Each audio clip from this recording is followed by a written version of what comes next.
नमस्कार सभी को, गुड इवनिंग, शुभ संध्या। कैसे हैं आप लोग? आई थिंक आप बहुत अच्छे होंगे और आपकी पढ़ाई भी बहुत शानदार चल रही होगी।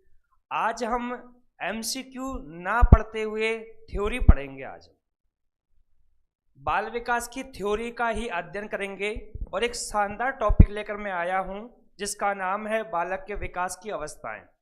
बालक के विकास की अवस्थाओं की बात करें तो गर्भावस्था है, शैशव अवस्था, बाल्यावस्था, किशोर अवस्था, इन सभी अवस्थाओं के बारे में अध्ययन करेंगे। क्योंकि एमसीक्यू तो हम प्रतिदिन कर रहे हैं, हम अपना आकलन प्रतिदिन कर रहे हैं। आज हम थ्योरी पढ़ करके हमारा गहन अध्ययन करेंगे और बाल विकास को समझेंगे कि क्या है बाल विकास।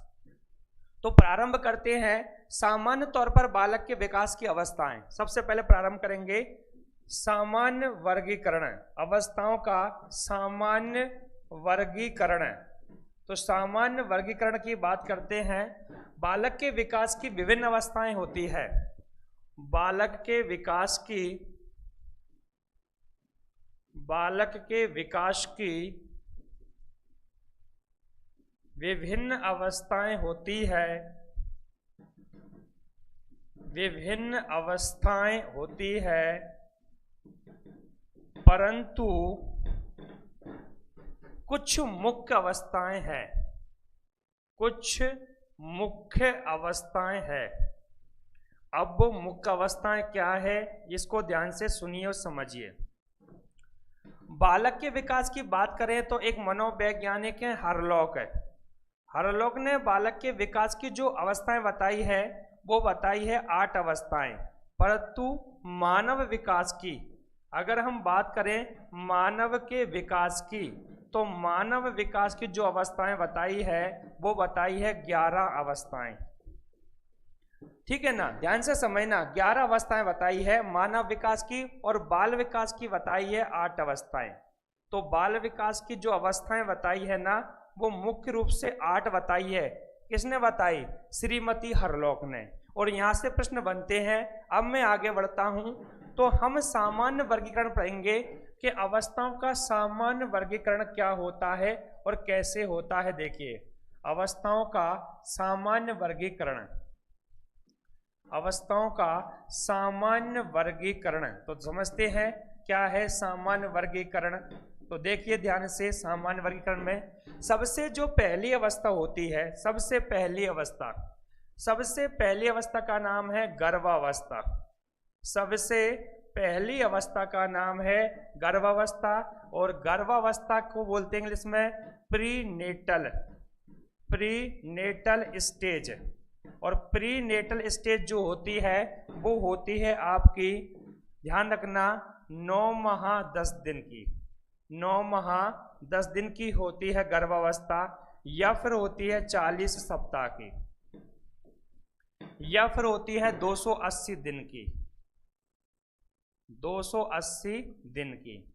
तो या तो वो होगी 280 दिन की, या फिर होगी वो 9 माह 10 दिन की, या फिर वो होगी 40 सप्ताह की।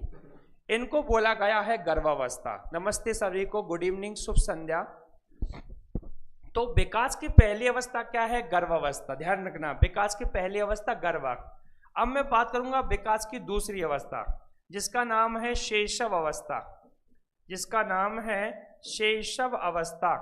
अब शैशव अवस्था को इंग्लिश में बोलते हैं इन्फेंसी। ध्यान रखना, इन्फेंसी, इसको बोलते हैं इन्फेंसी स्टेज।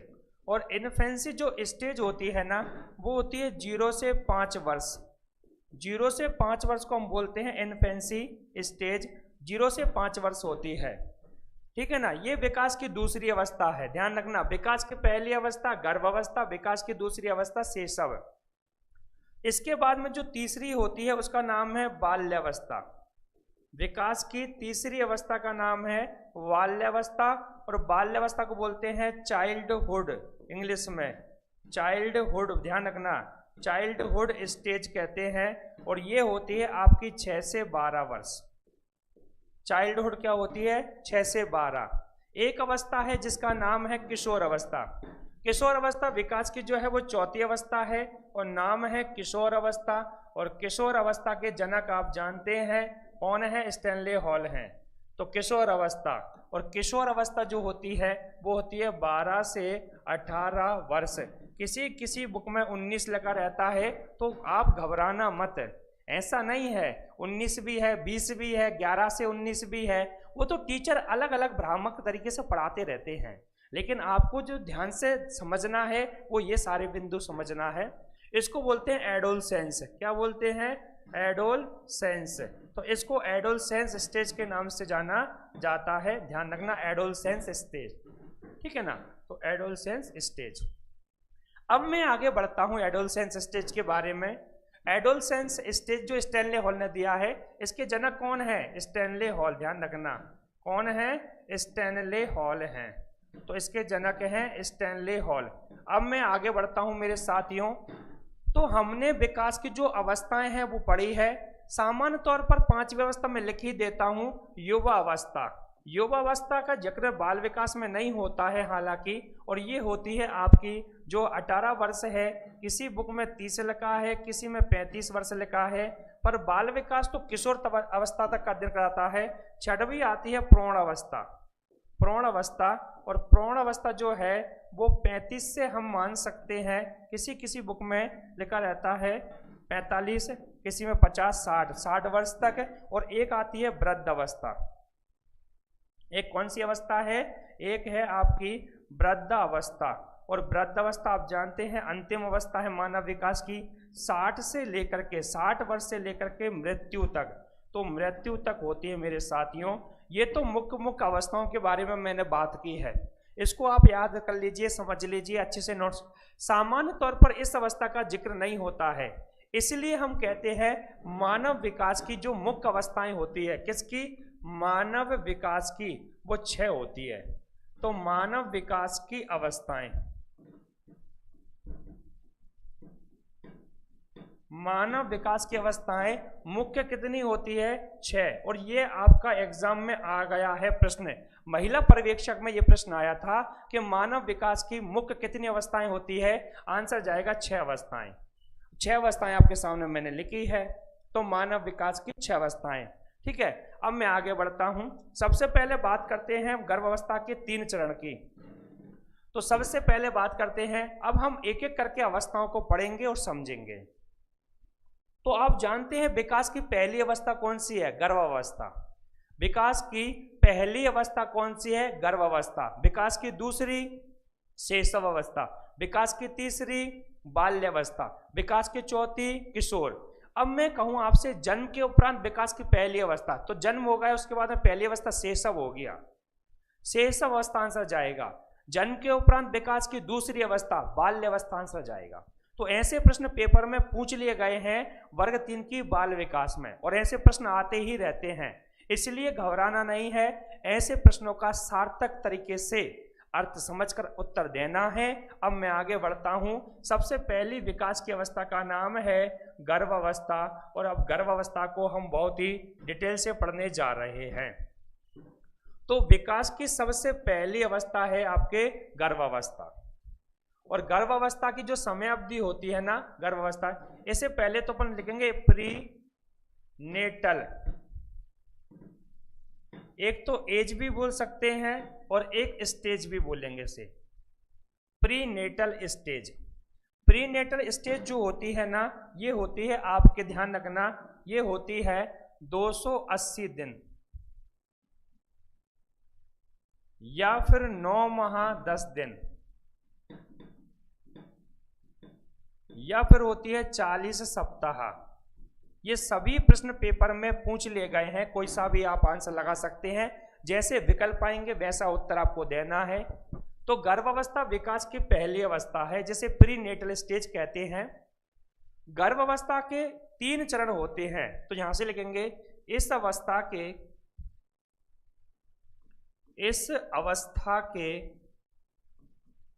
3 चरण होते हैं। इस अवस्था के 3 चरण होते हैं। अब वो 3 चरण कौन कौन से होते हैं ये देखिए आप। सबसे पहली जो अवस्था है उसका नाम है बीजावस्था, इसको बोलते हैं अपन बीजा अवस्था। बीजावस्था, इसी का ही एक और नाम है डिंबावस्था।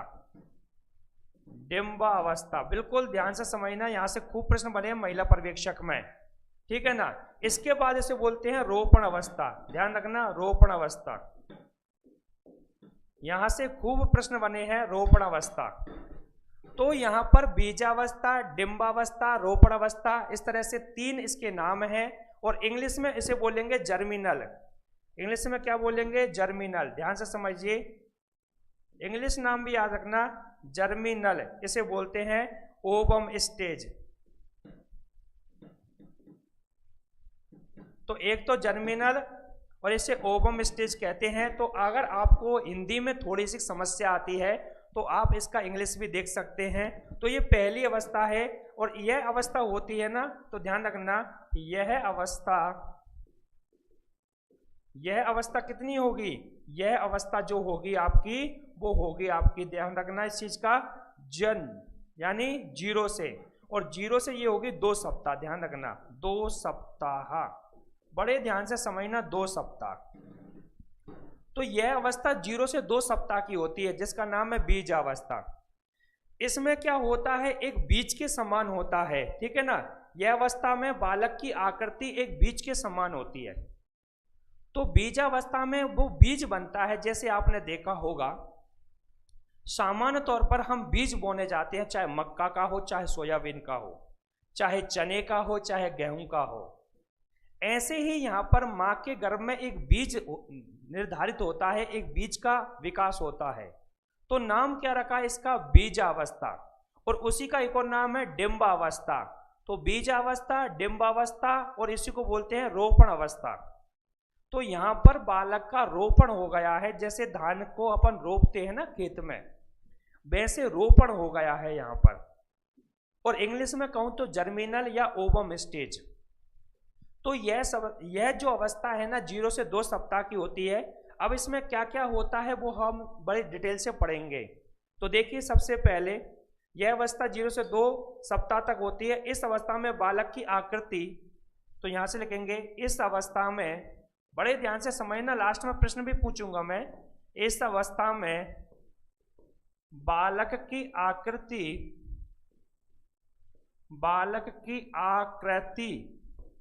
ठीक है ना, किसके समान होती है, एक बीज के समान होती है। एक किसके समान, एक बीज के समान, एक बीज के समान होती है।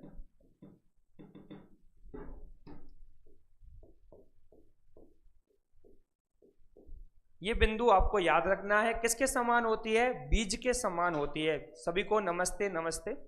तो बीज के समान होती है। आगे बढ़ते हैं इसी क्रम में। अब आगे देखिए, एक बीज के समान होती है, अंडानुमा होती है, और लिखेंगे और अंडानुमा होती है, अंडानुमा होती है। भाई अंडा के रूप में तो आता ही है, एग के रूप में तो आता ही है माँ के गर्भ में वो, ठीक है ना। फ्लोपियन ट्यूब में उसका निषेचन होता है, तो अपन ये पढ़ेंगे। यूटेरस में जाकर विकसित होता है। यह अंडे के समान होती है। इसे युक्ता जायगोट कहते हैं, इसे युक्ता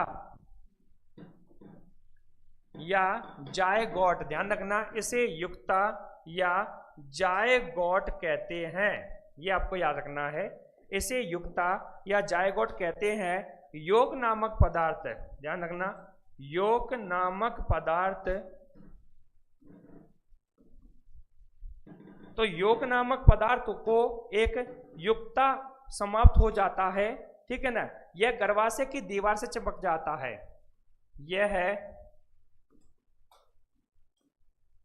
गर्भाशय की दीवार से चिपक जाता है, ध्यान रखना, चिपक जाता है। अब ये उसी से भोजन लेगा, ध्यान रखना, चिपक जाता है तथा मां के शरीर से आहार ग्रहण करता है, तथा मां के शरीर से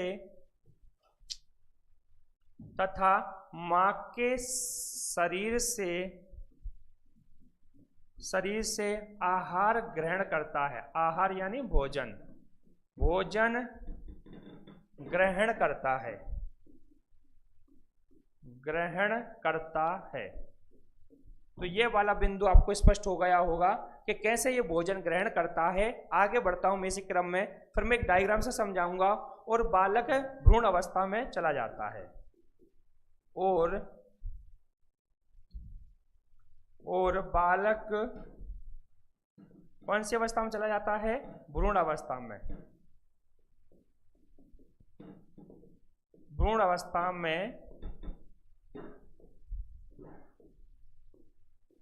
चला जाता है। अब सुनिए कहानी को, मैं आगे बढ़ाता हूं कि जैसे ही आपने देखा होगा कि बालक जो है वो गर्भावस्था में आ गया है। देखिए सबसे पहले जो विकास की अवस्था है ना, उसका नाम है बीजावस्था। बड़े ध्यान से सुनना, बीजावस्था, ठीक है। इसी को बोलेंगे रोपण अवस्था। क्या बोलेंगे? रोपण अवस्था। और इसी को बोलेंगे, देखिए यहां से प्रश्न बनता ही बनता है, इसी को बोल देंगे अपन डिंबावस्था। डिंबावस्था ये होती है 0 से 2 सप्ताह की। बड़े ध्यान से समझना, 0 से 2 सप्ताह की। दूसरी जो अवस्था आएगी उसका नाम होगा भ्रूणीय अवस्था। भ्रूणीय, ठीक है ना। इसी को बोलते हैं भ्रूणावस्था, इसी का नाम है। और इसी का नाम है पिंडावस्था। पिंडा अवस्था, पिंडावस्था होती है ना, पिंडावस्था। इसे तो बोलते हैं ओवम स्टेज। क्या बोलते हैं? ओवम स्टेज, ठीक है। और इसको बोलते हैं एम्ब्रियोनिक। ध्यान रखना, एम्ब्रियोनिक स्टेज, ये भी याद रखना। ये जो होती है ना, ये होती है 2 सप्ताह से 2 माह, यानी मैं ये भी कह सकता हूं 8 सप्ताह। तो ये 8 सप्ताह तक होती है, ये भी आपको याद रखना है बड़े अच्छे तरीके से। जो दूसरी है ना, इसमें बालक का विकास तीव्र गति से होता है। तो इसमें क्या है, 3 स्तर में होता है। एक का नाम होता है बहिर स्तर, एक होता है अंत्य स्तर। ध्यान रखना, ये पढ़ाऊंगा मैं अभी आपको। अंत्य स्तर और मध्य स्तर, एक होता है फिर अंत्य स्तर। दूसरा होता है मध्य स्तर और तीसरा जो होता है वो होता है अंत्य स्तर। ये 3 स्तर इसमें होते हैं, मैं तीनों को ही पढ़ाऊंगा। और जो तीसरी अवस्था है, उस तीसरी अवस्था का नाम है गर्भस्थ शिशु की अवस्था। तीसरी क्या है?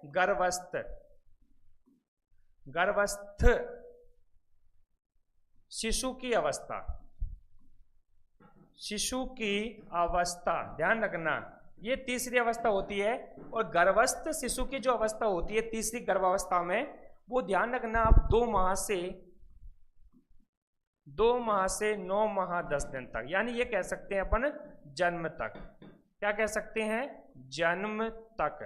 ये भी कह सकते हैं, बात एक ही है। तो 2 माह से जन्म तक ये अवस्था होती है गर्भावस्था, यानी गर्भस्थ शिशु की अवस्था। अब हम एक एक अवस्था को पढ़ेंगे। जैसे मैंने आपको पढ़ाया था जो पिछली अवस्था थी, देखिए जिसको मैंने कहा था ये गर्भावस्था, जैसे मैंने कहा था प्रीनेटल स्टेज। अब इसको मैंने अच्छे तरीके से समझा दिया है कि हम इसमें क्या क्या पढ़ते हैं, क्या क्या समझते हैं। इसके बाद में अगर मैं बात करूं नेक्स्ट वाली, तो हम पहुंच गए हैं अब दूसरी अवस्था की तरफ। तो ये तीसरी अवस्था है, इससे पहले दूसरी अवस्था है। अब मैं यहाँ पर दूसरी अवस्था को अच्छे तरीके से समझाऊंगा, क्योंकि वो विकास के दृष्टिकोण से बहुत महत्वपूर्ण है और उसमें जो विकास होता है बालक का वह बहुत ही तीव्र होता है। तो कभी कभी एग्जाम में यहाँ से प्रश्न आता है विकास के दृष्टिकोण से सबसे तीव्रगामी अवस्था कौन सी है गर्भावस्था में? तो आंसर क्या जाएगा आपका आंसर जाएगा भ्रूण अवस्था। तो मैं सबसे पहले यहाँ लिखूंगा भ्रूणावस्था। इसी को बोलते हैं भ्रूणीय अवस्था। क्या बोलते हैं? भ्रूणीय अवस्था, ठीक है। और इसी का एक और नाम है पिंडावस्था। इसी का नाम क्या है? पिंडावस्था, ये इसका नाम है। इंग्लिश में इसको बोलते हैं एम्ब्रियोनिक।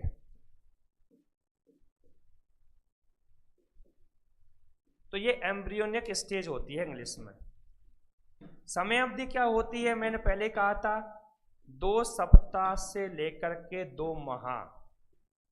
2 वर्ष मत कर देना। सामान्यतः बच्चे क्या यही गलती कर देते हैं, ऑप्शन में ध्यान से देखते नहीं हैं और 2 वर्ष लगा देंगे। 2 वर्ष तो गर्भावस्था ही नहीं होती है, 2 वर्ष तो आपके गर्भावस्था ही नहीं होती है। तो ये कहानी चलती है। पहले मैं डायग्राम से समझाता हूं, फिर अपन यहीं आएंगे वापस। सामान्य तौर पर देखिए, आप मान के चलो, मैं इससे समझाता हूं। ये ओवरी है, वेजाइना है, और ये उसका, ठीक है ना, ये है कहानी।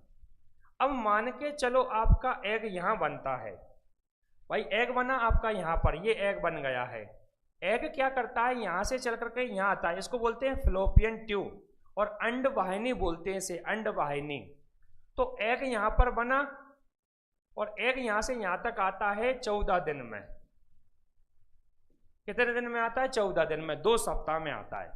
तो यहां से यहां तक आने में एग को 14 दिन लगते हैं। अब मान के चलो निषेचन होता है, सेक्सुअल कांटेक्ट होता है, तो स्पर्म यहां से दौड़ते हैं, कुछ इधर जाते हैं, कुछ इधर जाते हैं। स्पर्म तेजी से जाते हैं। अब यहां पर एग क्या करता है, 48 से 72 घंटे तक यहां पर वो एग वेट करता है स्पर्म का, कि स्पर्म कब आएगा। अब स्पर्म यहां पर आ गया है, तो उसमें क्या है, निषेचन हो जाता है। क्या हो जाता है? निषेचन। तो निषेचन हो जाता है ना, जैसे ही स्पर्म आया और उसने निषेचन कर दिया है, तो फिर वो बन गया जायगोट। क्या बन गया? वो जायगोट बन गया, ध्यान रखना, सॉरी। तो वो बन गया जायगोट, संयुक्त कोश जिसे बोलते हैं। और जब बालक मां के गर्भ में होता है तो उसकी जीवन लीला एक कोशिका से प्रारंभ होती है। ये सीटेट में प्रश्न आया है और ये रीट में भी प्रश्न आया है। बालक की जीवन लीला कितनी कोशिकाओं से प्रारंभ होती है? तो आंसर जाएगा एक कोशिका से प्रारंभ होती है, एक कोशिका से। तो यहां पर क्या बन गया? जायगोट बन गया, संयुक्त कोश बन गया। अब निषेचन हो गया तो यहां पर क्या बन गया? जायगोट। अब यहां से यहां तक आने में फिर उसको लगते हैं 14 दिन। तो यहां से यहां तक आने में, यहां से यहां तक आने में उसे वापस कितने दिन लगेंगे? 14 दिन। तो देखिए 14 दिन तो ये हैं और 14 दिन ये हैं, तो 14 और 14 28 दिन, यानी यहां से यहां तक आने में और यहां पर भ्रूण का निर्माण होता है। तो जो हमने पहली अवस्था पढ़ी थी ना, आपको ध्यान होगा, बीजावस्था और रोपण अवस्था, और एक जो नाम था उसका नाम था डिंब अवस्था, वो यहां से यहां तक की है। तो ये 14 दिन है ना, 2 सप्ताह, ये पहली अवस्था के दिन है। ध्यान करो आप, मैंने पढ़ाया था अभी, देखो ये कहा था मैंने, बीजावस्था, रोपण अवस्था, डिंब अवस्था कितनी होती है? ओवम स्टेज, ये होती है 2 सप्ताह, 0 से 2 सप्ताह तक की। तो ये 0 से 2 सप्ताह की होती है। और अभी भी मैं यही समझा रहा हूं कि यहाँ क्या होता है, ये 0 से 2 सप्ताह, ये रहा 14 दिन। अगर मान के चलो निषेचन नहीं हुआ है, भाई जरूर थोड़ी हर बार निषेचन हो, अब निषेचन नहीं हुआ, फर्टिलाइजेशन नहीं हुआ है, तो यहां से यहां तक ये फिर सड़ते हुए गलते हुए आता है। तो 14 दिन ये हो गए, 14 ये हो गए। आपको पता है 14 + 14 बराबर 28 दिन में एमसी पीरियड आता है, यानी मासिक धर्म का प्रारंभ हो जाता है, मेंस्ट्रुएशन साइकिल एमसी पीरियड। तो 14 और 14 28 दिन में क्या आएगा? एमसी पीरियड आएगा, ठीक है ना। अब निषेचन नहीं हुआ है तो एमसी पीरियड आना तय है। तो 14 दिन तो यहाँ हो जाते हैं, 14 दिन यहाँ हो जाते हैं, और 28 दिन में इस तरह से मेंस्ट्रुएशन साइकिल चलती रहती है। पहली बार एग इधर बनता है, अगले महीने एग जो बनेगा वो यहाँ बनेगा, फिर अगले महीने यहाँ बनेगा, फिर अगले महीने यहाँ बनेगा, फिर अगले महीने, इस तरह से एग बनता रहता है, ठीक है ना। अब ऐसे ही अगले महीने यहाँ बनेगा, तो यहाँ पर जैसे बोलते हैं फ्लोपियन ट्यूब, यहाँ पर निषेचन होगा। कभी कभी क्या होता है, एग यहाँ भी बन जाता है, यहाँ भी बन जाता है, ऐसी घटनाएं बहुत कम होती है, ना के बराबर। तो यहाँ भी बन गया, यहाँ भी बन गया है, और यहाँ भी निषेचन हो गया, यहाँ भी निषेचन हो गया है। तो एक लड़का एक लड़की का, ठीक है ना। कभी कभी होता है, क्या होता है, जो ट्विंस होते हैं वो जायगोट जो होता है वो टूट जाता है, ठीक है ना। जायगोट टूट जाता है तब भी ट्विंस होने की संभावना बन जाती है। तो इस तरह से जायगोट के टूटने से भी ट्विंस बन जाते हैं, और कभी कभी ऐसी घटनाएं भी हो जाती है। लेकिन जो जायगोट है ना, जब वो टूटता है तो वो ऐसे टूटता है 2, या फिर टूटेगा 4 में, या टूटेगा 8 में, या टूटेगा फिर इसके बाद में 16 में, वो ऐसे टूटता है। लेकिन हमारे फीटस में, हमारे जो गर्भाशय होता है, फीटस होता है, उसमें इतना स्पेस नहीं होता है कि वहां पर वो सारे के सारे बालक बालिकाएं बच्चे जीवित रह पाएं। Struggle for survival, struggle for fittest, एक थ्योरी आपने पढ़ी होगी। तो वहां पर वो स्ट्रगल नहीं कर पाते हैं, वो फिट नहीं हो पाते हैं, तो वो मर जाते हैं, अर्थात उनकी डेथ हो जाती है। तो सामान्य तौर पर लगभग 2 बच्चे ही सही तरह से उनका जन्म हो पाता है। और जिन बच्चों का जन्म होता है ना, जैसे 2 बच्चे हैं तो लगभग वो 2.5 किलोग्राम का एक बच्चा होगा। मतलब सामान्य वजन क्या होता है जन्म के समय? 3.6 किलोग्राम, 3.6 किलोग्राम या 7.15 पौंड होता है ना। लेकिन सामान्य तौर पर आप देखना कि जो 2 जुड़वा बच्चे होंगे उस समय वजन उनका कम होगा, तो अपन 2.5 किलोग्राम लेकर मान सकते हैं, लगभग इस वजन के बच्चे होंगे। स्पेस उतना ही है ना फीटस पे, तो स्पेस इतना ही है, तो वहां पर वो सरवाइव नहीं कर पाते हैं। तो 2 बच्चे लगभग सरवाइव कर सकते हैं, ज्यादा बच्चे सरवाइव नहीं कर पाते हैं। तो ये बिंदु भी आपको याद रखना है मेरे साथियों। बहुत काम की क्लास चल रही है, इसको ज़्यादा से ज़्यादा शेयर कीजिए, आगे बढ़ाइए, लोगों तक पहुंचाइए। अब मैं आगे बढ़ता हूं इसी क्रम को लेकर के। तो इस तरह से कह सकते हैं ये कौन सी अवस्था है? जो पहली अवस्था है ना, 0 से लेकर के आपकी 14 दिन की, 2 सप्ताह की, उसे हम बीजावस्था कहते हैं, उसे हम रोपण अवस्था कहते हैं, उसे हम एक नाम और जानते हैं जिसका नाम है डिंबावस्था। इसके बाद में दूसरी अवस्था आती है भ्रूणीय अवस्था, इसको पढ़ेंगे ध्यान से। भ्रूणीय अवस्था समझ में आ रहा होगा शायद आपको, ध्यान से अगर समझ रहे होंगे तो। भ्रूणीय अवस्था, इसी को बोलते हैं भ्रूण अवस्था। भ्रूण अवस्था, इसी का नाम होता है पिंडावस्था। ध्यान रखना, पिंडा, यहां से क्रम पूछ लेते हैं पिंडावस्था का। और ये जो है ना, इसको बोलते हैं एम्ब्रियोइक, एम्ब्रियोनिक स्टेज। तो ये इसका इंग्लिश नाम है एम्ब्रियोनिक स्टेज। और ये होती है 2 सप्ताह से 2 माह। ध्यान रखना, 2 सप्ताह से 2 माह तक ये होती है। भ्रूणीय अवस्था में विकास सबसे तीव्र होता है। तो पहला बिंदु तो अपन यही लिखेंगे, भ्रूण अवस्था में पहला बिंदु, भ्रूणावस्था में विकास सबसे तीव्र गति से होता है, सबसे तीव्र गति से होता है। पहला बिंदु तो ये याद रखना है कि भ्रूण अवस्था में जो विकास होता है वो सबसे तीव्र गति से होता है, ठीक है ना। शिशु का विकास सर्वाधिक किसी अवस्था में होता है? शिशु का विकास सबसे अधिक व तीव्रगामी, सबसे अधिक व तीव्रगामी होता है। ये बिंदु भी आपको याद रखना है। इसके बाद में आगे बढ़ते हैं। तो तीव्रगामी विकास यहीं पर होता है, तीव्रगामी। इसके बाद बढ़ते हैं, इस अवस्था में शिशु की श्वास नलियां, इस अवस्था में शिशु की श्वास नलियां, ठीक है ना, श्वसन नली। तो श्वसन नली इसी अवस्था में आएगी। शिशु के जितने भी फेफड़े होंगे, फेफड़े वो भी इसी अवस्था में विकसित होंगे। फेफड़ों के साथ साथ में बात करें यकृत, ये भी इसी अवस्था में बनेगा, ठीक है। अग्नाशय की बात करें, अग्नाशय, ध्यान रखना, अग्नाशय भी इसी अवस्था में डेवलप होगा। और इसके बाद में थायराइड ग्रंथि, थायराइड, ध्यान रखना, थायराइड ग्रंथि। तो थायराइड ग्रंथि की बात करें हम, तो थायराइड ग्रंथि भी इसी अवस्था में बनेगी। और एक आपने सुना होगा लाल ग्रंथि, तो लाल ग्रंथि भी आपकी इसी अवस्था में बनेगी। तो ये सारी चीजें इसी अवस्था में निर्मित होती है, इसलिए पेपर के दृष्टिकोण से ये बहुत ही महत्वपूर्ण अवस्था है। और इसमें जो विकास होता है वो तीव्रगामी होता है। अब मैं आगे बढ़ता हूं, ठीक है ना। इस अवस्था में 3 परत होती है, आगे लिखेंगे। इस अवस्था में 3 परतों में विकास होता है। इस अवस्था में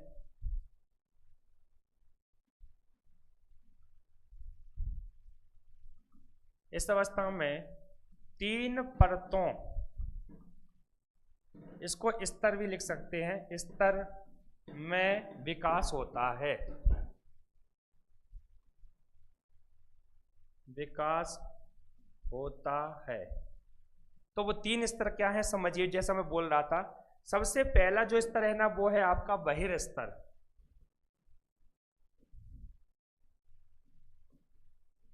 बहिर स्तर ये सबसे पहला स्तर है, इसे बोलते हैं एक्टोडर्म।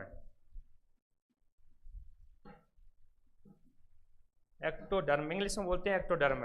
और बहिर स्तर में होता क्या है, इसे बाहरी स्तर भी कहते हैं। आगे याद रखना, इस देखो नाम ही उसका क्या है, बहिर स्तर। नाम क्या है उसका, बहिर स्तर। तो ध्यान रखना, इसे हम क्या कहेंगे, बाहरी स्तर।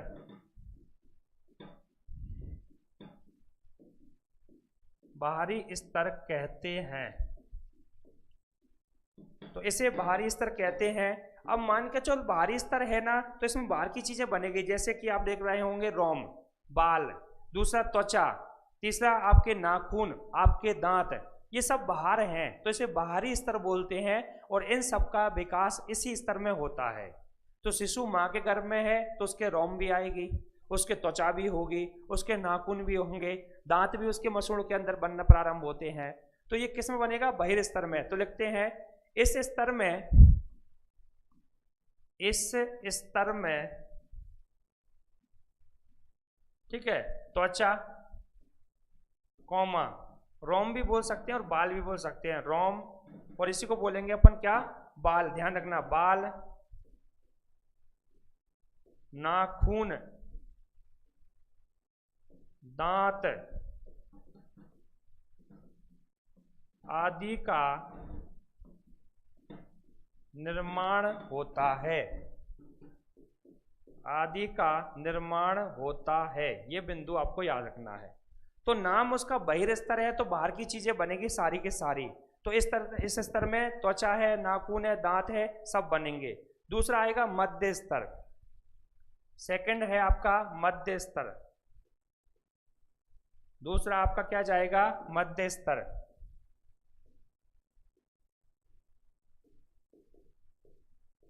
मध्य स्तर देखिए आप, मध्य स्तर में क्या होगा, इसे हम बोलेंगे, मध्य को बोलते हैं यहां पर मीजोडर्म। मीजोडर्म। अब जैसे ही हम देखो, मां से मीजो, मां और यहां क्या बनेगी, मांसपेशियां। ध्यान रखना, मांसपेशियों का विकास। तो ये आपको याद रखना है। दूसरे में क्या बनती है, मांसपेशियां, ठीक है ना, मांस, तो इसको याद रखना है, मांसपेशियां, मांसपेशियों का निर्माण या विकास, मांसपेशियों का विकास होता है। बस इतना ही याद रखना है। तो दूसरे में किसका विकास होगा, मांसपेशियों का विकास होगा। मध्य से मां, याद रखना।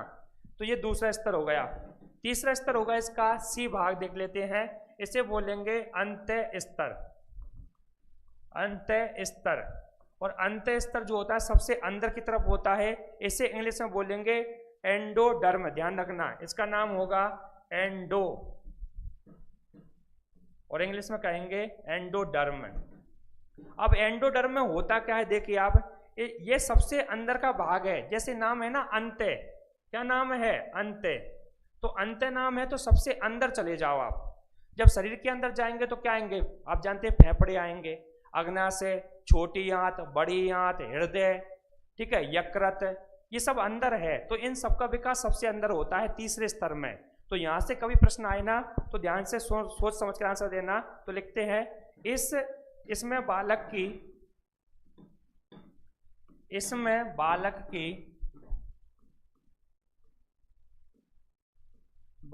की पाचन, तो इसमें बालक के जितने भी पाचन प्रणाली है, पाचन प्रणाली में सबसे पहले जो आएंगे वो आएंगे फेफड़े। देखना आप, क्योंकि फेफड़े भी तो कहीं ना कहीं ऑक्सीजन और कार्बन डाइऑक्साइड काम करते हैं। फिर लीवर आएगा, लीवर, कॉमा, यकृत, कॉमा, ध्यान रखना, अग्नाशय। ये बिंदु आपको याद रखना है सारे के सारे। तो इसमें आप फेफड़े, अग्नाशय, हृदय भी इसी में आ जाएगा। लीवर लिख दिया है, हृदय आदि यानी बड़ी आंत, छोटी आंत, सब इसी में आ गई है। इन सब का विकास इसी में होता है, अंत्य स्तर में। तो ये आपके तीनों भाग कंप्लीट होते हैं। इसके बाद आता है गर्भस्थ शिशु के, तीसरी अवस्था है, तीसरी यहां पर तीसरी अवस्था है गर्भस्थ। अब गर्भस्थ शिशु होता क्या है, ये देखिए आप, गर्भस्थ शिशु, ये तीसरी अवस्था का नाम है गर्भस्थ शिशु की अवस्था, और ये होती है आपके 2 माह से 9 माह, 9 माह भी लिख सकते हैं और जन्म तक भी लिख सकते हैं, बात एक ही है। तो 9 माह 10 दिन गर्भस्थ शिशु की अवस्था। यह अवस्था, यह अवस्था 2 माह से लेकर 9 माह 10 दिन तक या जन्म तक की होती है। बस ये बिंदु आपको याद रखना है। अब इसमें गर्भस्थ शिशु फीटल एक्टिविटीज करता है। जैसे ही 3 माह, 4 माह, 5 माह, 6 माह, 7 माह का जो बालक होता है वो आप देखना हाथ पैर चलाने लग जाता है, रोटेशन करने लगता है और वो हाथ पैरों से पुश करने लगता है, तो माँ को महसूस होने लगता है, 8 महीने का बालक, 9 महीने का बालक, तो माँ को महसूस होने लगता है। इसी को बोलते हैं फीटल एक्टिविटीज। क्या बोलेंगे इसे फीटल एक्टिविटीज के नाम से जाना जाता है। मैं कुछ बिंदु इसमें लिखूंगा। सबसे पहले गर्भस्थ शिशु की क्रियाएं, तो यहां लिखेंगे हम गर्भस्थ शिशु की क्रियाएं, शिशु की क्रियाएं, इन्हें हम क्या बोलते हैं, इन्हें हम फीटल एक्टिविटीज बोलते हैं, ध्यान रखना।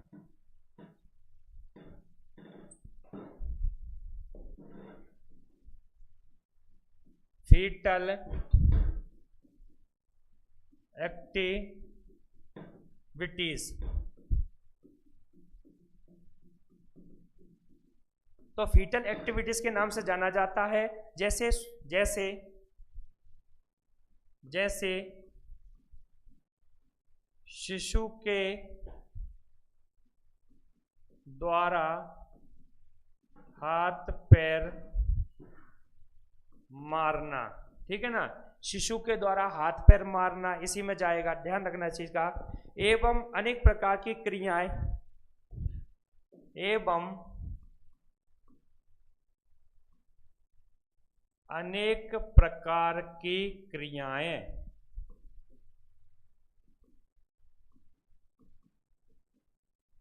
ठीक है ना। इसमें बालक का विकास, तो आगे लिखेंगे इस अवस्था में बालक का विकास, इस अवस्था में बालक का विकास सिर से पैर की ओर होता है। ये बहुत काम का बिंदु है, पेपर में आता है हमेशा ही। सिर से पैर की तरफ होता है, और सिर से पैर की तरफ होता है ना, ध्यान रखना, ऐसा होता है शिशु, देखना आप ऐसा,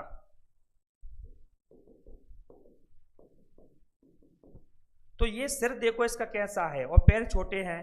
तो प्रारंभ में सिर होता है बड़ा और पैर होते हैं छोटे, तो इसे बोलते हैं सिर से पैर की ओर, और इसी विकास को बोलते हैं सिफेलोकोडल। याद रखना सिफेलो, ये प्रश्न कई बार पूछा गया है, सिफेलोकोडल, इसी को बोलते हैं सिफेलोकोडल विकास, और इसी को बोलते हैं मस्तबोधमुखी, मस्तबोधमुखी विकास।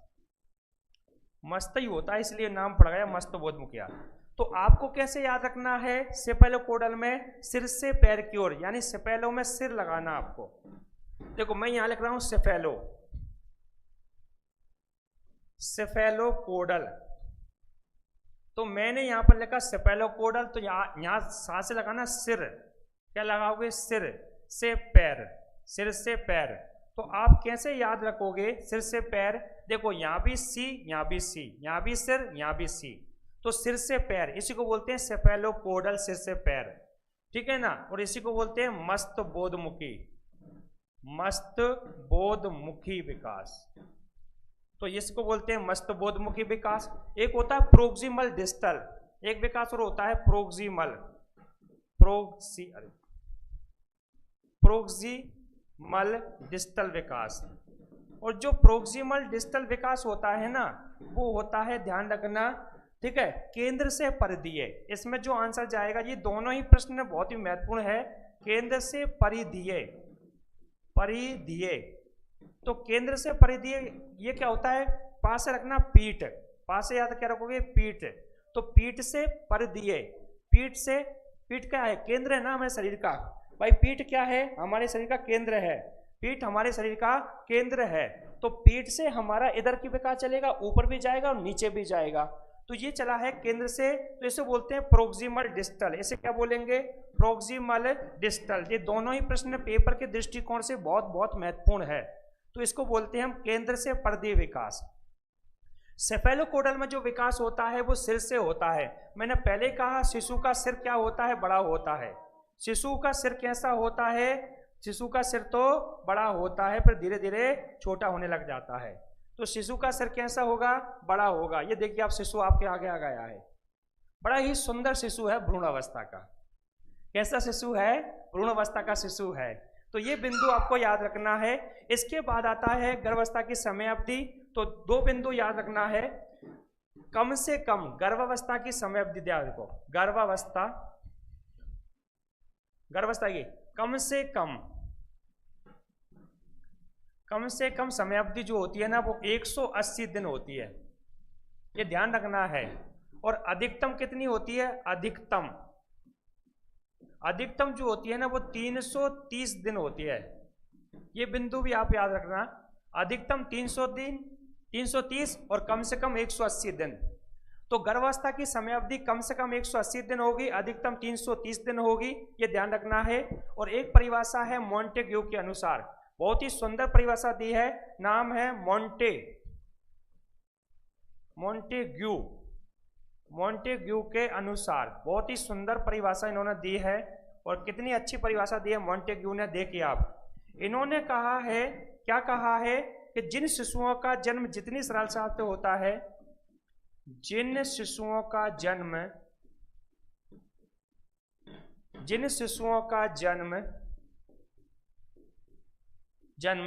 जितनी सरलता से होता है, जितनी सरलता से होता है, तो जिन शिशुओं का जन्म जितनी सरलता से होता है, ध्यान रखना, वह जन्म के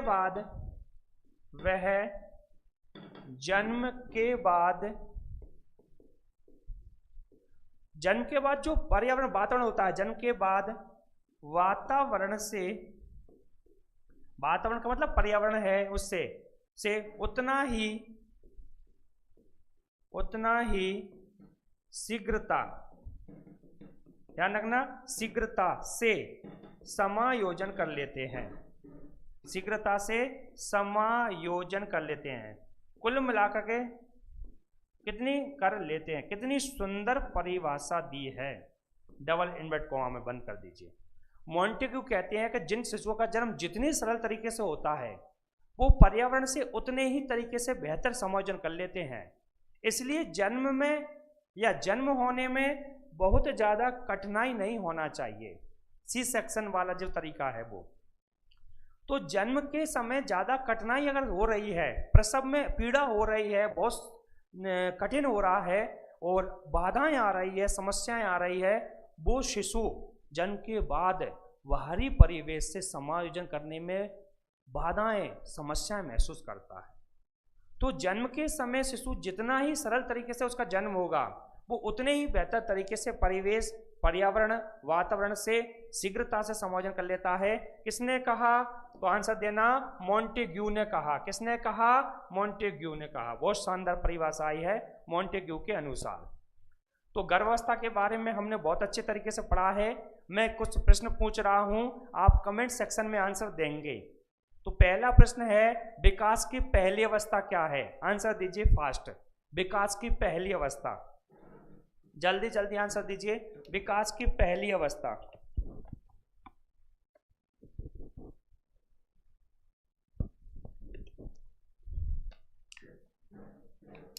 बताइए विकास की पहली अवस्था क्या होगी?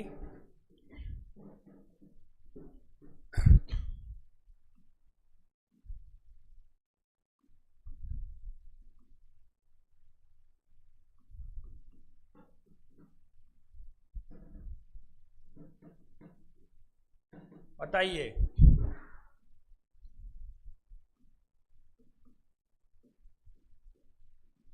क्या होगी विकास की पहली अवस्था? गर्भावस्था। जन्म के उपरांत विकास की पहली अवस्था, जन्म के उपरांत, ठीक है ना, ये प्रश्न आ चुका है। जन्म के उपरांत, जन्म के उपरांत विकास की पहली, इसका आंसर दीजिए। पहली अवस्था, इसका आंसर क्या जाएगा? इसका आंसर जाएगा गर्भावस्था। आंसर जाएगा इसका शैशव अवस्था। शेष अवस्था की समय अवधि क्या होती है? 0 से 5 वर्ष, ये आंसर जाएंगे। जन्म के उपरांत विकास की तीसरी अवस्था, तो जन्म के उपरांत विकास की तीसरी क्या होगी? शैशव पहली, बाल्य दूसरी और किशोर तीसरी, तो आंसर जाएगा किशोर अवस्था। तो प्रसव के पूर्व की अवस्था, ये वर्ग 2 में, वर्ग 3 में आया था, 2011 ऑफलाइन पेपर हुआ था वर्ग 3 का। प्रसव पूर्व की अवस्था, बताइए आंसर। क्वेश्चन नंबर तीसरा, प्रसव पूर्व की अवस्था, यह प्रश्न आ चुका है। प्रसव पूर्व की अवस्था, आंसर दीजिए जल्दी से, क्या आंसर जाएगा? प्रसव पूर्व की अवस्था, तो प्रसव पूर्व की अवस्था होगी गर्भावस्था, तो आंसर जाएगा यहाँ पर गर्भावस्था, क्योंकि प्रसव की पूर्व की अवस्था क्या कहलाएगी? गर्भावस्था, तो आंसर जाएगा गर्भावस्था। ठीक है ना। ऐसे ही गर्भावस्था का समय कितना होता है?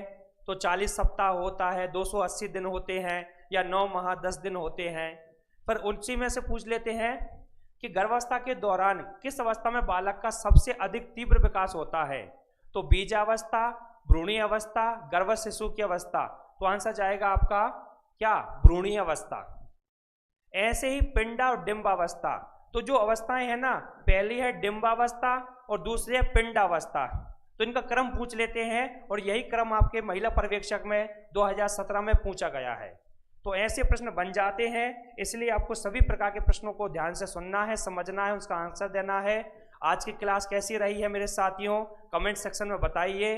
और अब हम आगे बढ़ते हैं और हम आपसे अब विदा लेते हैं, क्योंकि आगे जो आपका लेक्चर प्रारंभ होने वाला है संजीव सर का होने वाला है 8 बजे से। पर्यावरण के MCQ लेकर आ रहे हैं, तो हम आगे भी बढ़ेंगे, इसी क्रम में आगे चलेंगे। तो आप 8 बजे जुड़ना ना भूलें पर्यावरण अध्ययन के MCQ के साथ में, संजीव सर के साथ में आप जुड़ जाइए और अपना स्वयं का आकलन कीजिए। और मुझे अब आप विदा दीजिए। आपके समय के लिए, आपके प्रेम स्नेह के लिए मैं हृदय से धन्यवाद ज्ञापित करता हूं, और आपका जो प्रेम स्नेह आपने दिया है, बहुत बहुत दिल की गहराइयों से